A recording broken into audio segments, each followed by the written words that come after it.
지난주 우리는 요셉이 가족들을 불러 모아서 애굽의 고센 땅에 살게 하려고 여러 가지 계획하고 또 그 가족을 불러 모으는 그 내용을 우리가 함께 살펴보았습니다.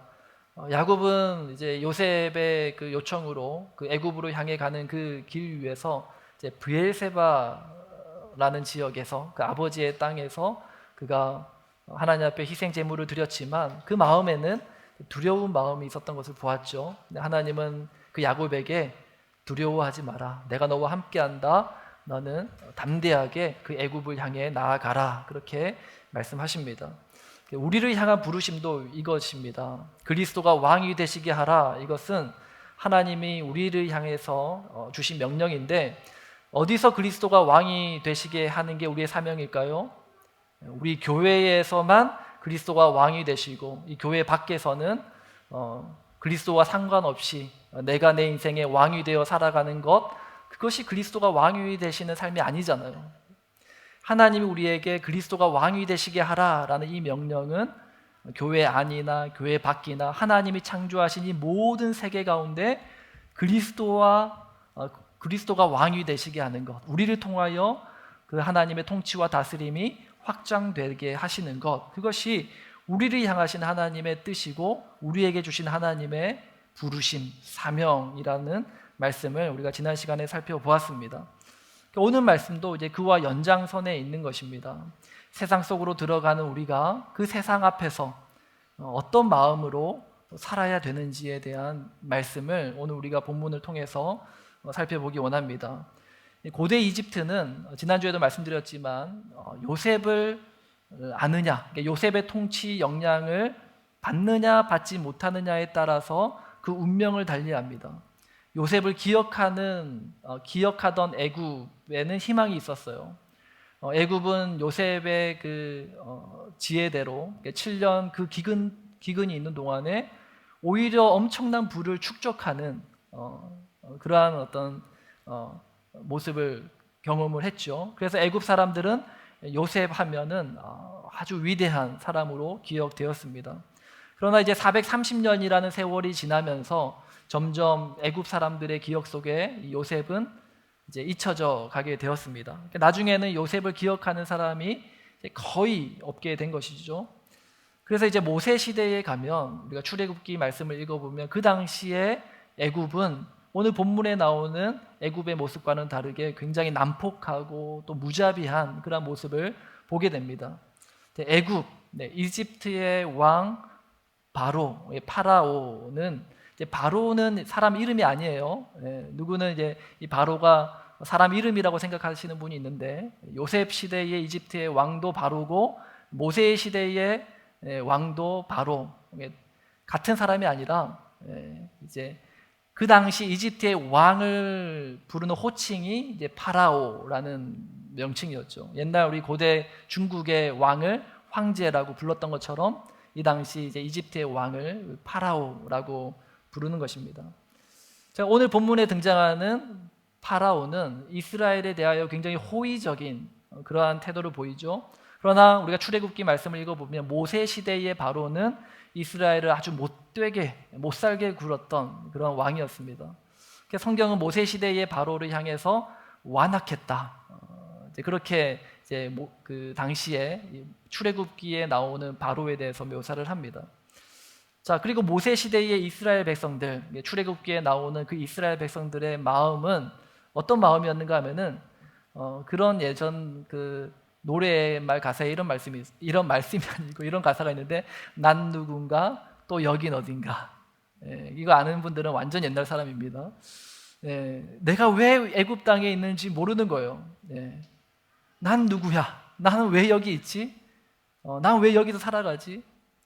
그렇게 왜 애굽 땅에 있는지 모른 채 그렇게 하루하루를 살아가는 거예요. 우리 가운데는 나는 왜 여기 있지? 왜 뉴질랜드 땅에 살고 있는 걸까? 그런 생각을 하는 것처럼 그 당시 이제 모세 시대의 이스라엘 백성들도 그런 생각을 가지고 있는 거예요. 이제 요셉을 알지 못하던 파라오는 이제 이집트를 이제 통치하면서 이스라엘을 철저히 노예화 시켜갑니다. 이스라엘을 이제 고센 땅에 머물고 있는 그들에게 아주 힘든 일들을 맡기지게 하고 그때 당시 이제 파라오는 높은 이제 성을 쌓기 위해서 이제 흙을 이겨서 벽돌을 만드는 일을 이제 이 이스라엘 사람들에게 시켰어요. 그리고 나중에는 그 벽돌을 다 이제 날라서 이제 이동하는 그 일까지도 이스라엘에게 맡겼죠. 철저하게 이집트의 노예화 시켜 갔던 것입니다. 요셉 시대의 이스라엘은 그렇지 않았잖아요. 그들은 목축업이라는 자기 전문 분야에서 실력을 갖추고 있었고, 그리고 이집트에서 없어서는 안 된 그러한 어떤 필요한 사람으로 자신들의 위치, 자신들의 입지를 이제 구축해 갔습니다. 그러나 언제부터인가 그런 내용들이 이제 무너진 거죠. 사람이 노예가 되는 과정, 그거 이제 심리학적인 원리가 뭘까 궁금해서 찾아봤습니다. 먼저는 주도권층의 이제 탄압적 권력 행사가 있습니다. 엄청난 사회적 갑질이 행해지는 것입니다. 자, 그리고 이 사회 전체 분위기도 노예를 그 사회 구성원에서 배제시키는 그런 분위기.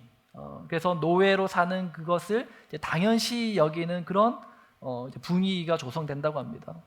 자, 그리고 마지막으로 노예로 살아가는 당사자도 자신의 정체성이 명확하지 않은 거예요. 그렇기 때문에 그 사회가 이끄는 방향대로 자기도 모른 채 점점 노예가 되어 간다고 합니다. 집단적 가스라이팅을 당하는 거죠. 요셉 시대의 이스라엘이 400년이라는 세월이 흐르는 동안에 점점 자신들이 왜 애굽에 오게 되었는지 그 이유와 목적을 잃어버린 것입니다. 그리고 당장 오늘을 살아야 됐거든요. 자, 그러기 위해서는 바로가 시키는 일을 함으로써 또 오늘 일당을 벌고 그것으로 오늘 하루를 먹고 사는 것입니다. 자, 그렇게 점점 이스라엘은 애굽의 노예가 되어 가면서 점점 그 노예라는 그 위치에 그 신분이 이제 굳어져 간 것입니다. 자, 그런데 오늘 이 말씀, 이제 모세 시대의 이스라엘의 모습을 보면서 저는 오늘날의 교회와 성도의 모습이 꼭 이와 같지 않나라는 그런 생각을 하게 되었습니다. 과거의 역사 속의 교회와 성도는 오늘 본문에 나오는 요셉 시대의 이스라엘과 같았어요. 우리 과거 대한민국의 역사를 살펴보아도 전쟁으로 인해서 가난하고 또 황폐한 그 땅에 이제 선교사들이 들어와서 학교도 짓고 병원도 설립하고 또 많은 구호단체들을 통해서 대한민국이 그 가난에서 벗어나는데 큰 일조를 했단 말이죠. 뿐만 아니라 우리나라뿐만 아니라 많은 나라에서도 힘들고 어려운 시기를 지날 때 교회가 큰 힘이 되어서 그 힘든 시간들을 잘 극복하고 이겨왔던 과거의 역사를 우리가 볼 수 있습니다.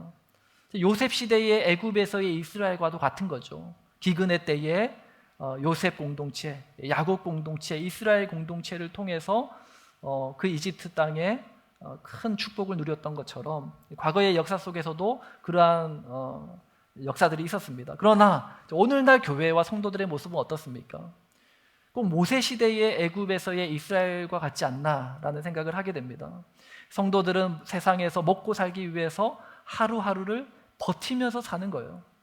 세상이 요구하는 기준에 부합하기 위해서 더 열심히, 더 멀리, 더 높이 뛰기 위해서 안간힘을 쓰면서 살아가는 것입니다. 모세 시대의 애굽 왕 바로가 이스라엘 백성들에게 높은 성을 쌓기 위해서 벽돌 만드는 그 일을 맡겼던 것처럼 오늘날의 성도들도 이 세상에 높고 화려한 성을 쌓아가는 하나의 부속품으로 사용되어지는 것을 우리가 보게 됩니다. 그리고 이런 세상에서 교회와 성도는 아무런 영향력이 없는 것입니다. 세상에서 일어나는 어떤 이슈에 대해서 교회가 목소리를 내면 너희끼리 신앙생활이나 잘할 것이지 뭔 세상 일에 간섭하느냐, 그렇게 비아냥거리기 일쑤죠. 교회는 그들만의 리그로 전락해버린 것입니다. 오늘날의 교회와 성도가 힘을 잃어버리고 성도는 세상에서 먹고 살기에 바쁜 그 현대판 노예로 전락하게 된 그 이유가 뭘까? 원인이 뭘까? 좀 전에 말씀드렸던 사람이 이제 노예로 전락하게 되는 그 심리학적 원리가 오늘날 교회와 성도들에게도 그대로 적용되었지 않나라는 생각을 하게 됩니다. 지금의 사회도 모든 사람들에게 성공을 위해 치열하게 살아야 된다라고 그렇게 압박해 오잖아요. 학교에서, 직장에서 그 압박 때문에 그 스트레스가 엄청나죠. 또 사회 전체적인 분위기도 이 물질 만능주의, 자본주의로 인해서 사람들은 그 분위기에 젖어 사는 거예요. 그리고 성도는 이런 세상 속에서 자신들의 정체성을 잃어버린 채 마치 성경에 나오는 머리 빠진 삼손처럼 자신의 정체성을 잃어버리고 이 세상에 순응하면서 그 사회에 그냥 순응하며 살아가는 그러한 모습들이 꼭 오늘날의 교회와 성도들의 모습이 아닌가라는 생각을 하게 됩니다. 세상의 압박 그리고 어떤 세상의 전반적인 분위기는 당장 우리가 바꿀 수 있는 부분은 아닌 것 같아요. 우리가 뭐 어떻게 할 수 없는 부분이죠. 하지만 손뼉도 마주쳐야 소리가 난다고, 만약 교회가 다시 본래의 정체성을 회복하고 또 세상에서의 우리의 위치를 정확하게 인지한다면, 그렇다면 교회와 성도는 이전에 그 세상에서의 그 교회의 모습, 즉 요셉 시대의 이스라엘의 그 위치를 다시 회복할 수 있지 않을까라는 기대를 하게 되고 또 소망을 품을 수 있을 것 같습니다. 그래서 이전처럼 다시 이 교회와 성도들이 선한 영향력을 끼치며 살아가게 되는 것이죠. 그래서 오늘은 이 요셉 시대의 애굽에서의 그 이스라엘의 모습을 우리가 살펴보면서 모세 시대의 이스라엘 모습과도 같은 오늘 우리의 모습이 다시 어떻게 하면 이전처럼 교회의 위상 또 성도의 그 위치를 회복할 수 있을지를 우리가 생각해보고 또 다시 그 일을 위해서 우리가 결단하는 시간 되기를 바랍니다. 오늘 우리가 읽은 이 말씀은 요셉과 야곱이 애굽 왕 바로를 만나서 이제 대화를 나누는 내용이에요. 오늘 보면 1절부터 6절 말씀은 요셉의 형들이 이제 바로를 만나서 이제 대면하는 내용이고요. 그리고 이제 7절부터 10절은 요셉의 아버지 야곱이 바로를 대면하는 내용입니다. 요셉의 형들이 바로를 만났지만 사실은 우리가 지난 시간에도 보았지만 요셉이 다 일러준 그 말들을 바로 왕 앞에 가서 얘기하거든요. 그래서 사실은 요셉의 형들이 바로를 대면하고 있지만 요셉이 바로를 대면하는 것과도 같은 거예요.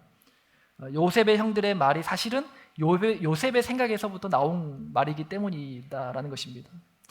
자, 먼저 우리가 바로 왕 앞에 선 요셉을 우리가 보겠습니다. 우리가 지난주 말씀에도 보았지만 요셉은 참 지혜로운 사람이었어요. 바로가 무슨 질문을 할지 정확하게 예측을 했습니다. 그리고 형들이 목축업을 이제 주 생업으로 삼으며 또 가족들이 모두 함께 고센 땅에 머물면서 살 수 있도록 이제 그가 지혜를 가지고 그 모든 일을 계획한 거죠. 또 그리고 그 고센 땅에 살면서 바로의 모든 가축들을 그들이 이제 관리하면서 애굽에서 아주 필요한 존재가 되도록 그렇게 이제 요셉이 자기 지혜로 그런 일들을 계획하고 여기까지 온 겁니다. 요셉이 일을 계획하고 진행하면 요셉이 계획하고 생각한 대로 그대로 척척 일이 진행되는 것을 우리가 말씀을 통해서 보게 돼요. 어떻게 그런 일이 가능했습니까? 하나님이 요셉과 함께 하심으로 요셉에게 그와 같은 지혜로운 생각들을 주신 거잖아요. 바로의 꿈을 해석하는 지혜를 주셨고요. 또 그 꿈을 해석할 뿐만 아니라 그 꿈의 내용이 이루어질 때 어떻게 그 일들을 대처해야 되는지에 대한 해결책까지도 하나님이 요셉에게 지혜를 주시고 또 그 일들을 이루어가게 하셨다라는 겁니다. 우리가 요셉을 통해서 발견하는 성도가 세상 앞에서 가져야 될 자질은 뭐냐? 바로 지혜로움이다라는 거예요. 세상을 살면서 수많은 문제들을 대면해야 되고 또 그것을 지혜롭게 해결해 나가야 되잖아요. 성도가 가져야 될 지혜로움은 바로 하나님의 생각이라고 할 수 있는 성경적인 판단과 결정을 내리는 것을 말합니다. 지혜로운 것과 똑똑한 것은 다른 거예요. 그죠? 지혜로운 것과 공부 잘하는 것도 다릅니다. 지혜로운 것과 일 잘하는 것, 일머리가 좋은 것과도 다른 거예요. 사람들을 만나보면은 똑똑하고 정말 공부 잘하고 그리고 또 일 잘하시는 분들이 있지만 그러나 같이 일해보면 이 사람이 그렇게 똑똑하고 공부 잘하고 또 일 잘할지는 모르지만 그렇게 지혜롭지는 못하구나라는 생각이 들 때도 있어요. 함께 일하기 힘든 거예요. 그리고 주변 사람들을 좀 살짝 좀 은근히 무시하는 그러한 어떤 뉘앙스를 풍기면서 결국 지혜로운 모습이 아닌 거예요. 하나님이 주시는 지혜를 가지게 되면, 그러나 또 반대로 똑똑해질 수 있고요. 또 하나님이 주시는 지혜가 있으면 공부도 잘할 수 있고요. 또 하나님이 주시는 지혜를 가지면 또 일도 잘할 수 있고, 뿐만 아니라 인격과 성품도 갖추어 가는 것입니다. 저는 어릴 적에 책 읽는 거를 굉장히 힘들어했어요. 심지어 만화책도 되게 읽는 거를 힘들어했던 과거의 그런 아픈 기억이 있습니다. 친구들과 함께 이제 만화방에 가면 친구는 막 이렇게 만화책을 쌓아놓고 보는데 친구가 이렇게 많은 5권, 6권 읽을 동안에 저는 한 권 읽는 것도 힘든 거예요. 무슨 말인가 이게 잘 이해가 안 돼가지고 읽은 내용 또 읽고 또 읽으면서 겨우겨우 한 권을 읽어 내려갔던 기억이 있습니다. 속도도 느리고 이해도 안 되고. 그런데 이제 예수님을 만나고 성경 말씀이 깨달아지면서부터 달라졌어요. 책을 읽으면 이전에는 진짜 흰 건 종이고 까만 건 글씨고 무슨 내용인지 도통 이해하기 힘들었는데 성경 말씀이 깨달아지고 예수님을 만나고 난 이후부터는 책을 읽어도 이게 다른 거예요. 저는 책을 읽을 때 저자와 대화를 하면서 읽습니다.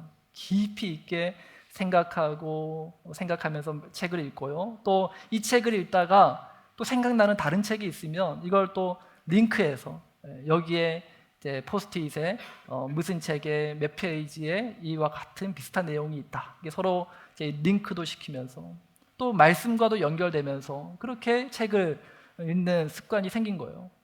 예수님을 믿고 또 성경을 읽고 깨달아지면서 달라지게 된 거예요. 과거에 책을 읽을 때 정말 이해하지 못하고 어리버리하고 바보 같았던 제 자신, 너무 후회스럽고 그랬던 적이 있습니다. 성경 말씀에 이런 말씀이 있습니다. 너희 중에 누구든지 지혜가 부족하거든 모든 사람에게 후히 주시고 꾸짖지 아니하시는 하나님께 구하라 그리하면 주시리라. 이 말씀대로 우리 모든 성도님들에게, 또 우리 중고등부, 우리 청년들, 우리 모든 사람들에게 하나님이 주시는 지혜로 충만하게 넘치는 우리 모두가 될 수 있기를 주님의 이름으로 축복합니다. 아멘. 또 본문에서 두 번째로 바로 앞에 서게 되는 인물이 있죠. 야곱입니다. 그 내용이 본문 7절부터 10절 말씀에 나오는데 7절 말씀 함께 읽습니다. 시작. 요셉이 자기 아버지 야곱을 인도하여 바로 앞에 서게 하니 야곱이 바로에게 축복하며, 야곱이 바로를 만나서 그를 축복했다라고 얘기합니다. 야곱이 브엘세바에서 하나님 앞에 희생제사를 드릴 때 그 마음이 어땠다고요? 두려워했잖아요. 애굽에 가는 걸 두려워했단 말입니다. 그런데 지금 바로 왕 앞에 선 이 야곱의 모습에서는 두려움의 모습을 전혀 찾을 수 없어요. 지금 천하를 호령하는 왕 파라오 앞에 섰단 말이에요.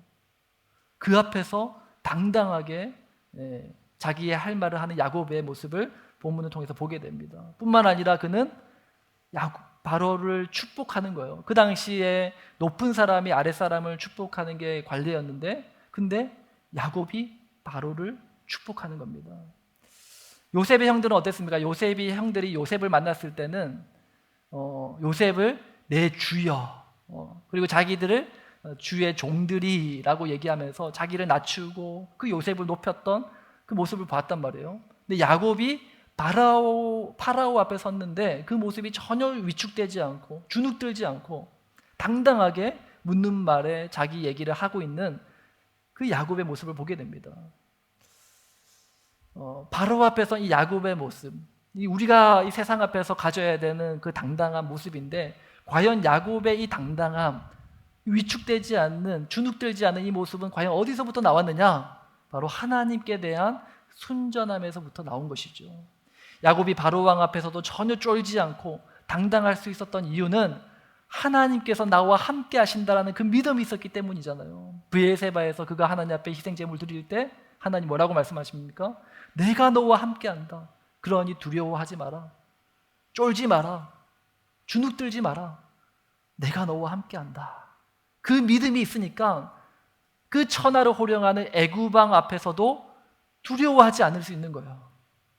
자, 그런데 놀랍게도 이제 신약 말씀에 보면은 예수님께서 12 제자들에게 두 명씩 짝을 지어가지고 이제 세상에 선교를 보내는, 전도하러 보내시는 내용이 나오거든요. 자, 그러면서 하시는 말씀이 오늘 이 본문의 말씀과도 똑같다라는 것을 보게 됩니다. 마태복음 10장 16절 말씀인데요. 우리 함께 읽습니다. 시작. 보라, 내가 너희를 보냄이 양을 이리 가운데 보냄과 같도다. 그러므로 너희는 뱀같이 지혜롭고 비둘기같이 순결하라. 예수님을 떠나서 세상을 향해 나아가는 제자들을 보면서 예수님께서 하신 당부의 말씀 두 가지죠. 너희는 뱀같이 지혜롭고 비둘기같이 순결해라. 오늘 본문의 말씀으로 표현하자면 너희는 요셉같이 지혜롭고 야곱같이 순결해라. 교회와 성도가 세상에서 다시 회복해야 될 마음이 바로 이거라는 거예요. 뱀같이 지혜롭고 비둘기같이 순결함이라는 것입니다. 뱀같이 지혜로워야 한다라는 말씀은 하나님이 주시는 지혜와 실력을 갖추고 세상에서 자신의 능력을 발휘하며 살아야 함을 말씀하는 것입니다. 성도는 언제나 양보하고 희생하고 봐주고 자기 거 못 챙기고 맨날 얻어 터져야 된다라는 게 아니에요. 요셉이 얼마나 자기 거 잘 챙깁니까? 얼마나 실속 있게 챙겨요. 나중에 이제 백성들이 너무 먹을 게 없으니까 자기들에게 있는 토지, 땅을 바치면서 땅을 사달라고, 이 땅을 받고 우리에게 곡식 달라고 하잖아요. 나중에는 자기 몸까지 바쳐요. 우리를 종으로 써달라고. 다 받습니다, 요셉이. 그리고 어떻게 합니까? 요셉은 다 받아놓고 그들에게 땅을 나누어 주고 또 이 씨를 주면서 너희들이 파종하고 농사지어서 수확해라. 그리고 이제 그 수확한 것의 5분의 1만 세금으로 바쳐라. 나머지는 너희가 다 가져도 된다 라고 얘기를 하잖아요. 백성들은 얼마나 감사하겠어요. 백성들의 마음도 얻고 요셉은 자기의 실속도 챙기고 정말 지혜로운 요셉의 모습을 말씀을 통해서 보게 됩니다. 또 비둘기같이 순결하라 라는 말씀은 어떤 말씀이냐, 언제나 내가 하나님 앞에 있다라는 것을 잊지 말라는 말씀이에요. 하나님의 자녀로서 하나님께서 나의 머리털 개수까지 다 아신다고 성경은 말씀하거든요. 그 하나님 앞에 내가 있다라는 사실을 항상 기억하고 사는 것. 하나님이 나와 함께 하시고 세상 앞에서, 죄의 유혹 앞에서도 하나님이 나와 함께 하심을 믿고 흔들리지 마라. 세상 앞에서 주눅들지 마라. 두려워하지 마라. 그 마음 가지고 사는 것, 그것이 비둘기같이 순결한 삶의 모습이다라는 것입니다. 자, 물론 야곱과 요셉도 언제나 그렇게 지혜롭고 언제나 그렇게 순결했던 것은 아닙니다. 여러분 요셉을 보십시오. 형들에게 자기가 꾼 꿈을 말해가지고 미움을 사잖아요. 그 모습이 얼마나 어리석은 모습입니까? 또 보디발의 집에서 자기 지혜로 최선을 다해서 보디발을 섬겼지만 그러면은 자기가 그 집안에서 그래도 나름 성공해서 자수성가해서 애굽에서 잘 살 수 있지 않을까, 나름대로 그렇게 계획을 세웠을 거예요. 근데 자기의 계획대로 일이 풀리지 않았습니다. 감옥에 가서도 술 맡은 관원장의 꿈을 해석할 때 당신이 이제 출소하면 바로왕에 가가지고 잘 좀 얘기해달라고 그렇게 얘기하잖아요. 요셉은 기대했을 거예요. 이제 좀 있으면 풀려나리라. 자신이 계획하고 또 생각했던 대로 일이 풀리지 않았어요. 야곱도 그랬습니다. 야곱이 언제 그렇게 순결했습니까? 아버지 속이고 형도 속이고 그렇게 늘 속이는 야비한 인간이 무슨 순결한 사람입니까? 그리고 아내 레아에게도 따뜻한 눈길 한번 주지 않았잖아요. 아들들 차별하고. 이런 야곱이 어떻게 하나님 앞에서 비둘기같이 순결하다라고 말할 수 있냔 말입니다. 요셉도 그렇고 야곱도 그렇고 그들은 완전히 지혜롭지도 못했고 또 온전히 순결하지도 못했어요. 자, 그러나 분명한 것은 이 둘의 공통점이 뭐냐면 그들의 인생 가운데 가장 밑바닥 인생을 지나는 그 순간에 가장 비참한 현실을 맞닥뜨렸을 때 그들이 하나님을 원망하고 하나님을 버리는 선택을 한 것이 아니라 도리어 하나님을 더 붙잡는 선택, 하나님만 의지하는 선택을 했다라는 것입니다. 요셉이 도단에서 형들에게 의해서 구덩이에 빠졌을 때 노예로 팔려가는 그 상황 가운데 하나님이 자기와 함께 하심을 믿은 거예요. 감옥에 있으면서도 그가 비록 내가 생각한 대로, 내가 계획한 대로 일이 진행되지 않음에도 불구하고 하나님이 나와 함께 하시오. 그 믿음은 흔들리지 않았다는 거예요. 야곱도 아버지 속이고 형 속이고 삼촌 라반의 집으로 떠나는 그 순간에도 그 광야에서, 베델에서 하나님이 나와 함께 하심을 보았잖아요. 이게 중요하다는 거예요. 우리도 요셉처럼 때로는 믿었던 사람들에게 배신당할 수도 있습니다. 의도치 않은 실수로 사람들을 피해서 도망 다녀야 될 때도 있죠. 나의 연약함 때문에, 나의 죄 때문에 오랫동안 우리 인생의 가장 밑바닥을, 비참함을 경험해야 될 때도 있습니다. 그러나 기억하시기 바랍니다. 하나님은 우리가 인생의 가장 밑바닥을 지나고 있는 그 상황 가운데서도 우리와 함께 하시는 줄 믿습니다. 그리고 하나님께서 우리를 뱀같이 지혜롭고 비둘기같이 순결하게 빚으셔서 다시 우리를 세상 가운데 드러내시고 우리를 사용하실 그때를 준비하고 계심을 믿으시는 저와 여러분 되시길 바랍니다. 자, 우리가 세상에서 뱀같이 지혜롭고 비둘기같이 순결한 사람이 되기 위해서 어떻게 해야 되느냐? 야곱과 요셉이 그랬던 것처럼 기쁠 때나 슬플 때나 힘들 때나 좋을 때나 밤이나 낮이나 더울 때나 추울 때나 비가 오나 눈이 오나 언제나 변함없이 주님이 나와 함께 하심을 우리가 경험해야 된다는 거예요. 야곱이 경험했고 요셉이 경험했던 것처럼 매일 나의 주어진 이 하루라는 시간 속에서 하나님을 만나는 그 짧은 시간을 통하여 우리는 날마다 뱀같이 지혜롭고 비둘기같이 순결한 사람으로 빚어지는 것입니다. 세상에서 뱀같이 지혜롭고 비둘기같이 순결한 삶을 살았던 성경의 인물을 한 명 꼽자면은 저는 다니엘을 꼽을 것 같습니다. 다니엘 아십니까? 사자굴에 들어가서 살아나왔던 그 다니엘. 이 다니엘이 얼마나 대단한 사람이었는가 하면은요, 유다가 바벨론에 의해서 멸망당하잖아요. 바벨론 제국이 그 시대에 이 포로로 끌려갔습니다.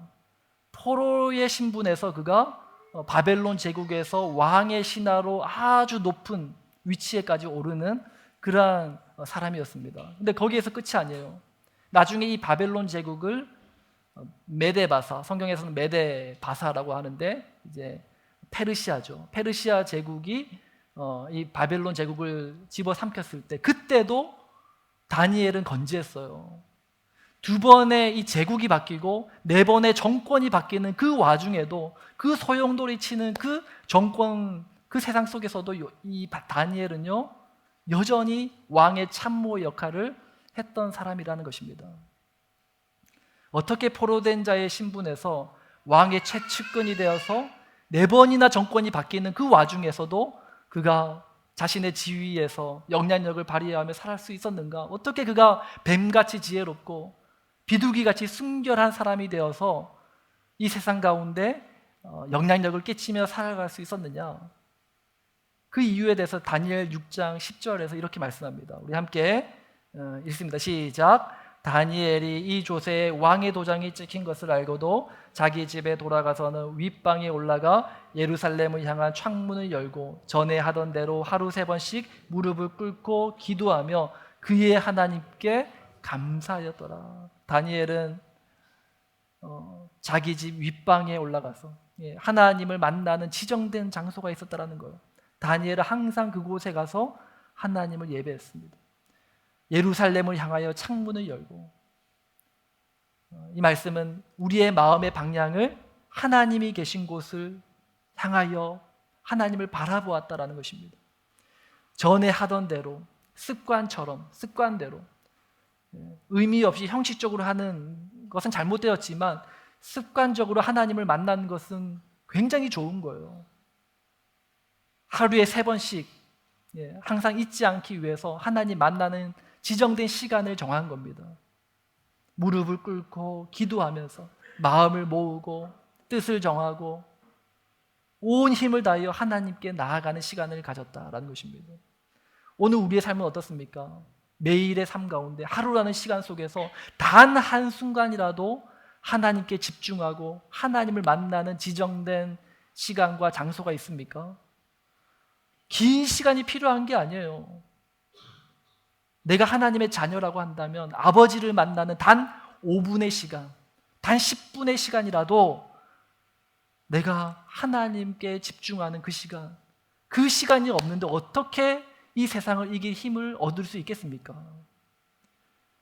여러분, 큐티책 구독하고 이제까지 한 번도 꺼내보지 못한 분들 회개하시기 바랍니다. 네.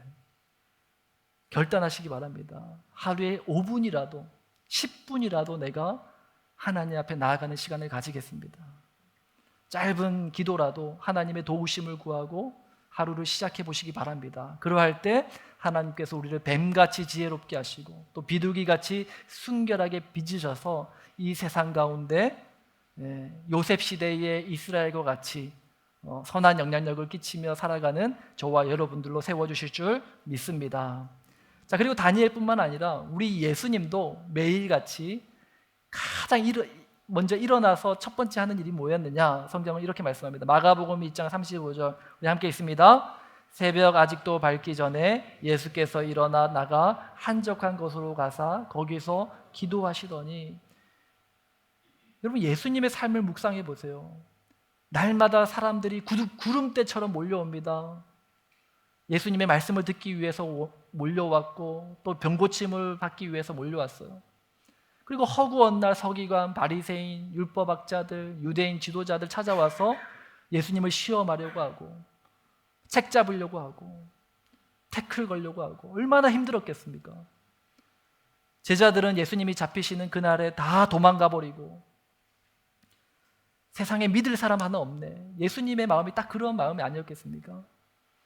그런 상황 가운데 주변에 믿을 사람 하나 없는 그 세상 한복판에 선 예수님께서 어떻게 그가 하나님이 가라 하신 그 길, 십자가의 길을 묵묵히 걸어갈 수 있었느냐? 매일 아침 일어나서 하나님께 나아가는 그 시간, 한적한 곳에 가서 하나님께 기도하는 그 시간 때문에 그 시간을 통하여 하늘 하나님으로부터 힘과 능력과 지혜를 공급받는 거예요. 말씀을 이제 준비하면서 한 인물이 떠올랐습니다. 오늘 이 말씀, 지난주 또 오늘 이 본문 말씀을 통해서 우리가 세상 가운데 살아갈 때 뱀같이 지혜롭고 비둘기같이 순결한 모습을 가져야 되는데 그런 삶을 살았던 사람이 누가 있을까 생각하는데 한 분이 떠올랐습니다. 누구냐면 이제 본헤퍼 목사님이라는 분입니다. 들어보셨을 거예요. 나치 독일 시대에 이제 반나치 운동을 주도했던 사람입니다. 이제 목사님이셨는데 이분은 자신의 그 신앙 양심을 비추어 볼 때 이 나치 정부의 그 만행 그리고 히틀러의 그 폭정을 그냥 지켜만 볼 수 없었던 거예요. 목사의 신분이지만 그가 히틀러를 암살하려는 계획을 세워요. 사람 조직을 만들어서 어떻게 이제 히틀러를 암살할까? 그 계획을 세웁니다. 목회자로서 브엘세바에 머무는 선택을 한 것이 아니라 담대하게 애굽으로 향해 가는 선택을 한 거예요. 나치 정부에 타협하고 그냥 거기에 순응하면서 그냥 편안하게 자기 신앙생활하면서 목회 활동하면서 그 정부가 원하는 말하면서 그렇게 살 수 있잖아요. 근데 거기에 머무르지 않고 하나님이 가라고 하신 그 애굽을 향해서 담대하게 나아가는 선택을 한 것입니다. 결국에 이제 1943년에 이제 체포되어서 이제 감옥에 수감됩니다. 체포 이후에 여러 이제 감옥을 오가면서 이제 지내게 되는데 처음에 그가 감옥에 가게 되었을 때 그의 일대기를 책을 보면은 그가 자살을 하려고 합니다. 근데 하나님이 이제 그 자살을 막으시고 이제 지내게 하시는데, 근데 하나님께서 그 감옥에 갇혀 있는 그 본헤퍼 목사님에게 큰 은혜를 주세요. 인생의 가장 밑바닥을 지나고 있던 그를 하나님께서 깊이 만나 주시는 경험을 하게 됩니다.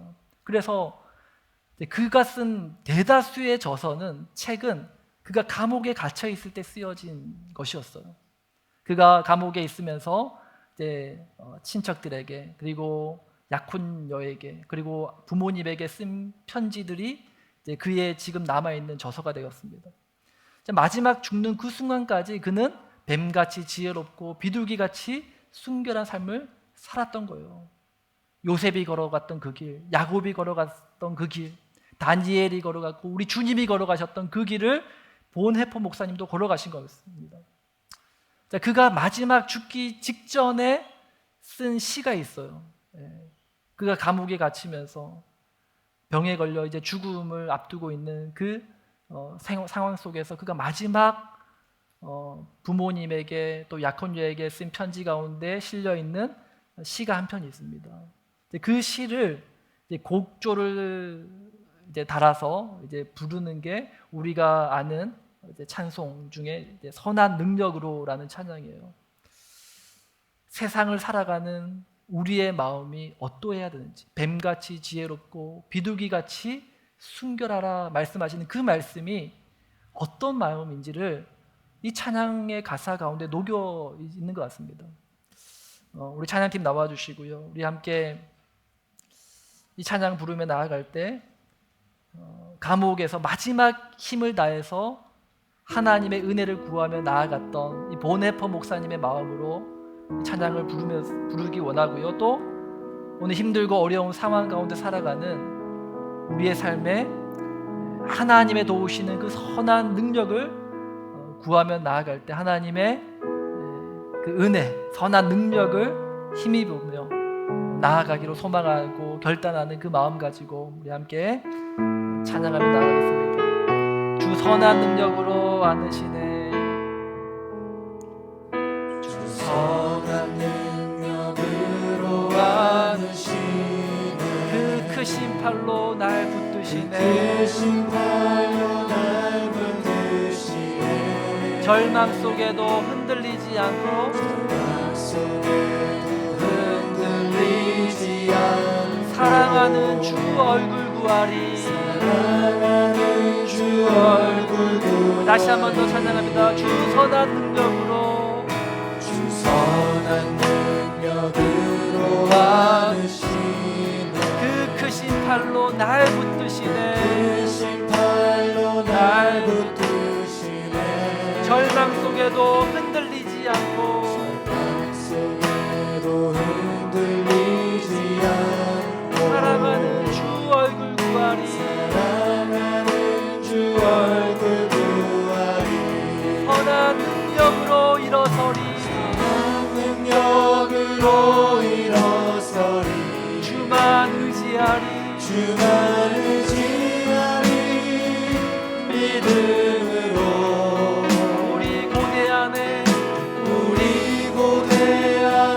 주 오실 그날, 영광의 새날, 영광의 새날을 맞이하리.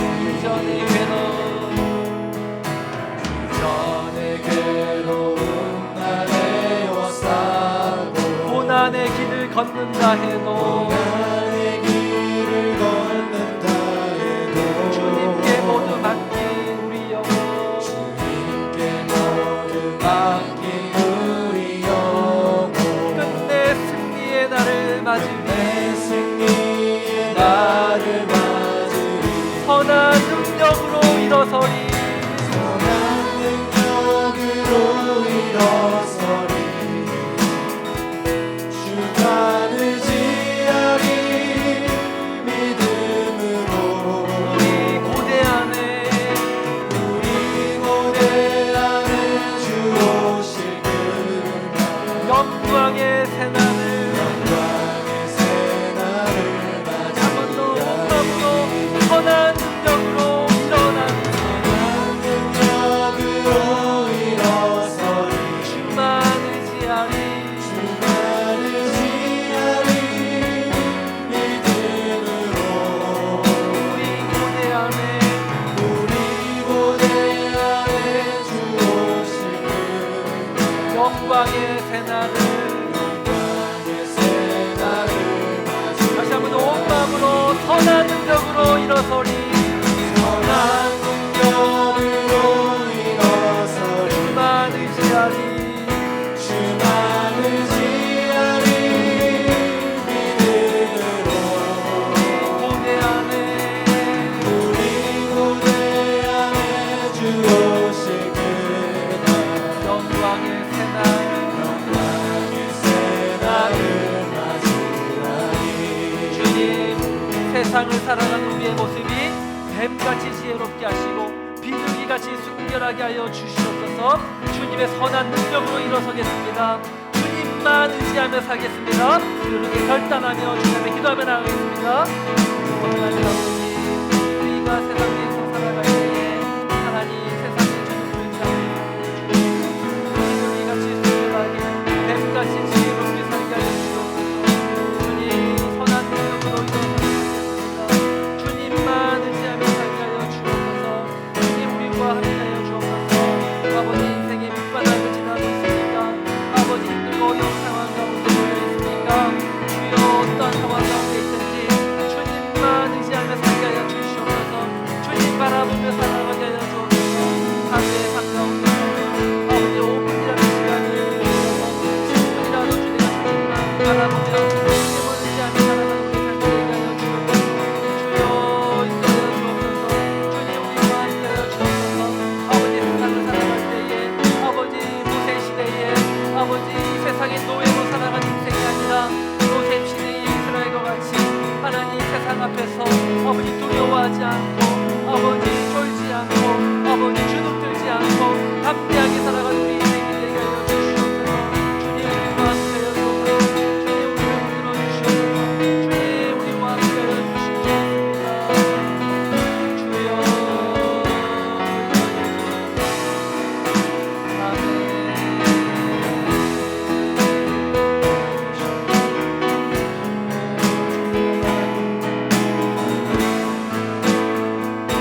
다 일어나서 우리 고백합니다. 주님이 마신 고난의 잔을 자리에서 일어나서 주님 앞에 믿음으로 고백하며 나아갑니다. 우리도 감사하며 받으리 우리도 감사하며 받으리 주님의 남은 고난 채워가며 고난 채워가며 예수와 복음 위에 살리라. 예수와 복음 위에 살리 주님이 마신 고난의 쓴잔을 주님이 마신 고난의 쓴 잔을 우리도 감사하며 받으리 우리도 감사하며 받으리 주님의 남은 고난 채워가며